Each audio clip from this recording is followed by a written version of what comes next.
Materi yang pertama yaitu fungsi dan ragam bahasa Indonesia. Undang-Undang RI Nomor 20 Tahun 2003 tentang Pendidikan Nasional Pasal 37 Ayat 2 menjelaskan mewajibkan perguruan tinggi menyelenggarakan mata kuliah pengembangan kepribadian. Yang kedua, Undang-Undang 1945 Bab 15 Pasal 36 Bahasa negara adalah bahasa Indonesia. Yang ketiga, Sumpah Pemuda 1928, kami putra dan putri Indonesia menjunjung bahasa persatuan bahasa Indonesia. Fungsi dari bahasa Indonesia, fungsi dari bahasa yaitu alat berkomunikasi. Alat berkomunikasi juga alat untuk berpikir. Yang kedua, alat mengekspresikan diri. Yang ketiga, alat berintegrasi dan beradaptasi sosial. Yang terakhir, alat kontrol sosial. Fungsi bahasa Indonesia yaitu bahasa nasional dan bahasa negara. Ragam bahasa, variasi bahasa yang terjadi karena pemakaian bahasa.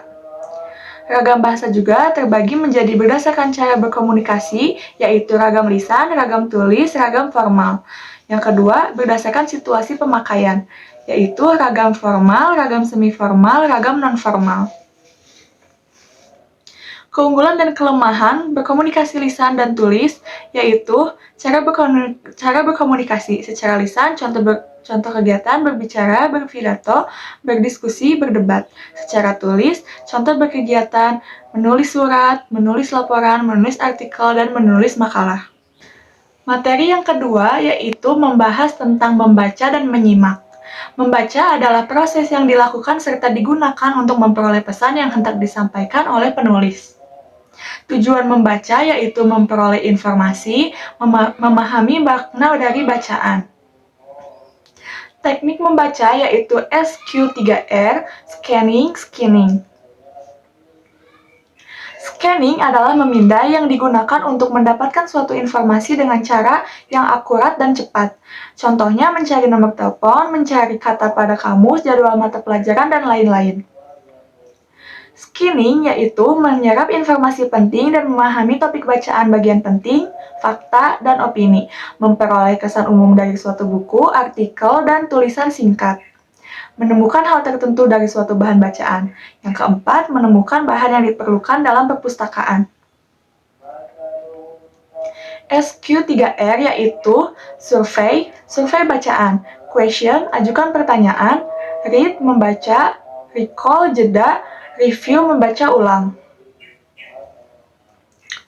Contohnya, fungsi yang digunakan untuk memahami isi buku dengan baik yaitu skripsi, menentukan tema, menerapkan teknik membaca untuk mendapat informasi yang lebih terarah. Mekanisme tindak tutur ilokusi dalam sidang gugatan cerai. Teknik peningkatan kecepatan membaca, yang pertama, membaca dengan diam, yang kedua membaca dengan konsentrasi, yang ketiga membaca dengan memperluas jangkauan mata, yang keempat membaca dengan menyapu ke bawah, yang kelima membaca per kelompok data, yang keenam membaca per kelompok kata, yang ketujuh membaca dengan mencari kata kunci, yang kedelapan membaca tanpa mengulang-ulang kata, yang kesembilan membaca tanpa berhenti lama di awal kalimat. Langkah-langkah membaca kritis yaitu pahami isi bacaan, mengerti ide pokok, mengetahui fakta dan detail penting, buat kesimpulan berupa interpretasi dari ide pokok dalam bacaan. Uji keakuratan sumber bacaan, bandingkan dengan sumber bacaan lain.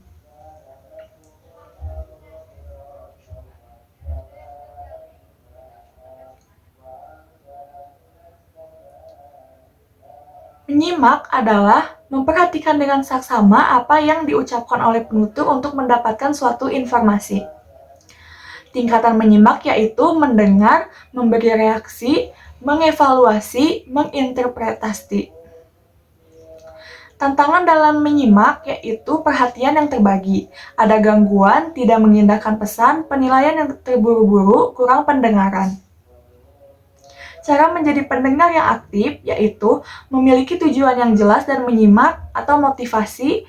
Yang kedua, menuliskan pertanyaan saat tidak mengerti dengan penjelasan penutur. Yang ketiga, memperhatikan kata kunci yang diutarakan penutur sebagai penanda. Contoh penanda akhirnya, Hasilnya, penanda kesimpulan. Hal utama ada dua hal penting dalam penanda konsep, akan tetapi di lain pihak penanda pembeda. Materi yang ketiga yaitu ringkasan, ikhtisar, dan resensi. Ringkasan adalah memendekkan suatu bacaan dengan mengambil intisarinya tanpa mengubah struktur wacana. Ikhtisar adalah membedakan suatu bacaan dengan mengambil intisarinya tanpa terikat pada struktur wacana.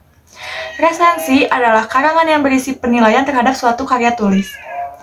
Ringkasan itu memiliki tujuan, yaitu membantu pembaca mengetahui isi buku tebal atau karangan panjang dalam waktu yang singkat.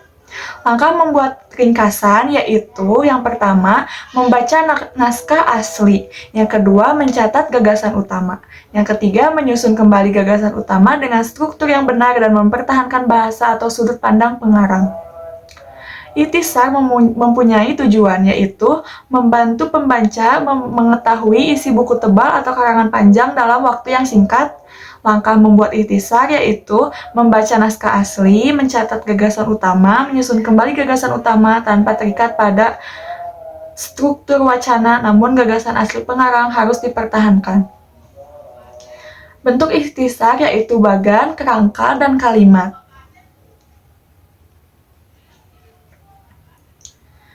Kriteria utama menjadi seorang resentator yaitu penilaian harus jujur, penilaian harus objektif, memiliki pengetahuan yang luas mengenai topik yang dibahas dalam karya yang akan diresensi. Yang terakhir, menggunakan diksi atau pilihan kata yang tepat.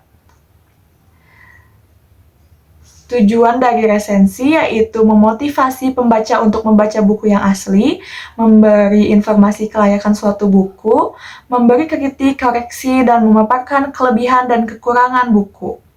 Menjadi penghubung antara keinginan pembaca dengan penulis.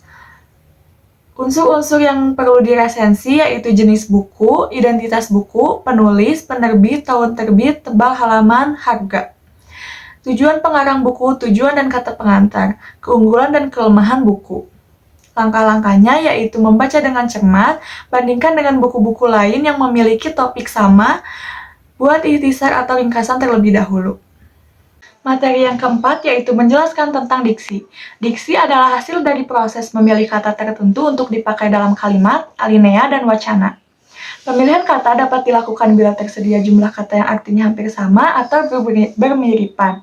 Yang terakhir, untuk memilih kata yang tepat diperlukan analisis dan pertimbangan tertentu.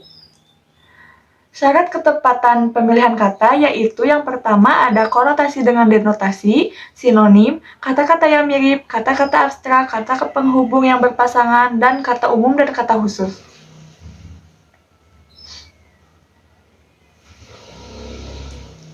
Faktor yang mempengaruhi tampilan bahasa dalam berkomunikasi yaitu cara dan media berkomunikasi, lisan atau tulisan, langsung atau tidak langsung, media cetak atau elektronik. Bidang ilmu, filsafat, sastra, hukum, kedokteran, agama, MIPA, dan lain-lain. Situasi, formal, semi-formal, non-formal. Halayak, umum, jenis kelamin, tingkat pendidikan, status sosial. Tujuan, membangkitkan emosi, humor, dan informasi. Idiom adalah ungkapan bahasa yang artinya tidak secara langsung dapat dijabarkan dari unsur-unsurnya. Contohnya gulung tikar, adu domba, muka tembok. Maksud dari gulung tikar itu yaitu bangkrut. Adu domba itu kayak percecokan kayak gitu. Terus muka tembok itu sombong. Ungkapan idiomatik, pasangan kata yang selalu muncul bersama sebagai frasa, contoh pasangan serasi dalam bahasa, bertemu dengan, dibacakan oleh.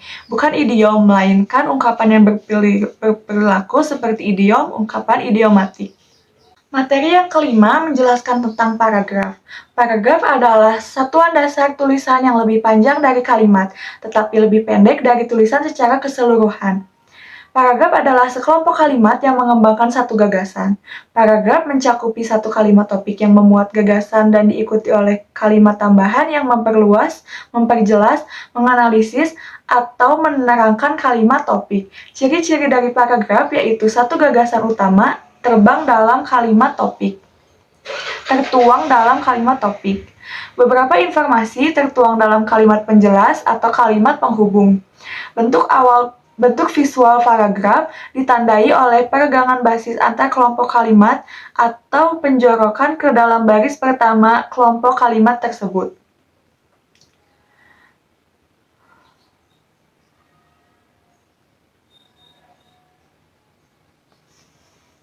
Ciri-ciri dari paragraf yang baik yaitu kesatuan, kelengkapan, dan kepaduan.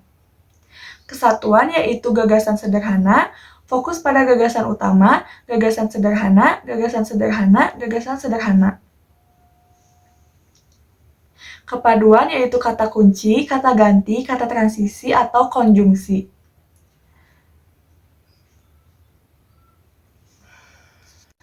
Materi yang terakhir yaitu karya ilmiah. Karya ilmiah memiliki fungsi yaitu sarana mengembangkan ilmu pengetahuan, teknologi, dan seni. Penjelasan menjelaskan suatu hal yang belum diketahui, tidak jelas, atau tidak pasti. Ramalan membantu mengantisipasi kemungkinan-kemungkinan yang akan terjadi pada masa yang akan datang. Kontrol, mengontrol, mengawasi, dan mengoreksi benar tidaknya suatu pernyataan. Sifat dari karya ilmiah yaitu jujur, prasangka, bebas berprasangka, data manipulatif, objektif, formal, gramatikal, logis, dan efektif. Prinsip analisis, hubungan sebab akibat. Nilai dari karya ilmiah yaitu isi, bentuk, dan bahasa. Aspek penting sebuah karya ilmiah yaitu tata tulis, bahan, perwajahan.